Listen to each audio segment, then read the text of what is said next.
ನಕ್ಷತ್ರ ಕಾಲ್ಗೆಜ್ಜೆ ಮುತ್ತಕ್ಕೆ ಆನಚ್ಚೆ ಉತ್ತಾರೆ ನಾಗರವೇ.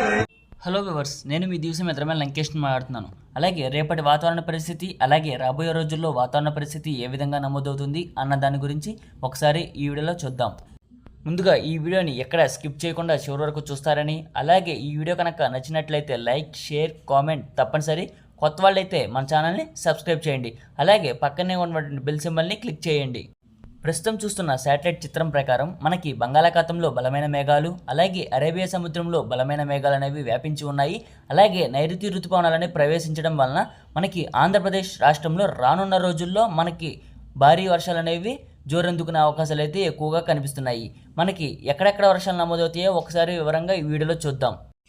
ఈరోజు మార్నింగ్ సమయంలో అక్కడక్కడ జల్లుల వర్షాలు అనేవి నమోదయ్యాయి. అలాగే కొన్ని భాగాల్లో మార్నింగ్ నుంచి మధ్యాహ్నం వరకు ఎండ తీవ్రత అనేది నమోదైనది. అలాగే మధ్యాహ్నం సమయం నుంచి మేఘాలు అనేవి కొన్ని భాగాల్లో విస్తరించి అక్కడక్కడ మాత్రమే వర్షాలు అనేవి చెదురుముదురుగా నమోదయ్యే అవకాశాలు అయితే ఈరోజు వాతావరణ పరిస్థితుల్లో కనిపించింది. అలాగే గుంటూరు, విజయవాడ, అలాగే దివిసీమ, నాగలంక భాగాల్లో వర్షాలు అనేవి నమోదయ్యాయి. మిగిలిన భాగాల్లో వర్షాలు అనేవి చాలా తక్కువగా నమోదయ్యాయి.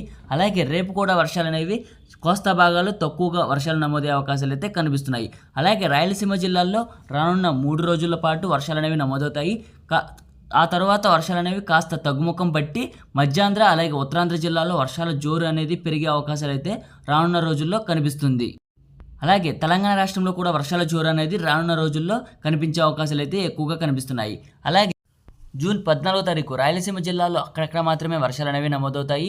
అలాగే జూన్ 15, 16, 17 తేదీల్లో దక్షిణ కోస్తాంధ్ర, మధ్యాంధ్ర, అలాగే ఉత్తరాంధ్ర జిల్లాలో వర్షాలు అనేవి నమోదయ్యే అవకాశాలు అయితే ఎక్కువగా కనిపించే అవకాశాలు అయితే కనిపిస్తున్నాయి. రేపు కోస్తాంధ్రలో వర్షాలు అనేవి తక్కువగా నమోదవుతాయి. అడపాదడపా వర్షాలు అనేవి ఉంటాయి, కానీ తక్కువగా వర్షాలు అనేవి కొన్ని భాగాల్లో నమోదవుతాయి, మరికొన్ని భాగాల్లో వర్షాలు అనేవి నమోదవ్వవు. అలాగే 15, 16 తేదీల్లో మధ్యాంధ్ర, అలాగే ఉత్తరాంధ్ర జిల్లాలో వర్షాలు అనేవి నమోదవుతాయి. కృష్ణా, గుంటూరు, బాపట్ల, అలాగే ప్రకాశం, ఏలూరు, అలాగే విశాఖపట్నం, విజయనగరం, అనకాపల్లి వివిధ భాగాల్లో కొన్ని చోట్ల మోస్తరు నుంచి తేలికపాటి వర్షాలు, మరికొన్ని చోట్ల భారీ వర్షాలు అనేవి నమోదయ్యే అవకాశాలు అయితే జూన్ 15, 16, 17 తేదీల్లో నమోదయ్యే అవకాశాలు అయితే కనిపిస్తున్నాయి. అలాగే రానున్న రోజుల్లో వర్షాల జోరు అనేది పెరిగే అవకాశాలు అయితే కనిపిస్తున్నాయి. నిన్నటి వీడియోలో చెప్పిన విధంగా మనకి జూన్ 20వ తారీఖు వరకు వర్షాలు అనేవి అడపాతడపాగా నమోదయ్యే అవకాశాలు అయితే పూర్తిగా కనిపిస్తున్నాయి.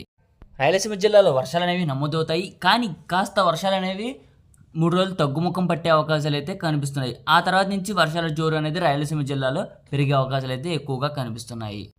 ఆంధ్రప్రదేశ్ మరియు తెలంగాణ రాష్ట్రానికి వర్షాల జోరు అనేది జూన్ చివరి వారంలో మనకి ఆంధ్రప్రదేశ్ మొత్తానికి వర్షాలు అనేది వ్యాపించే అవకాశాలు అయితే పూర్తిగా కనిపిస్తున్నాయి. అలాగే ఈ వీడియో కనుక నచ్చినట్టయితే లైక్, షేర్, కామెంట్ తప్పనిసరి. కొత్త వాళ్ళైతే మన ఛానల్ని సబ్స్క్రైబ్ చేయండి. Thanks for watching this video.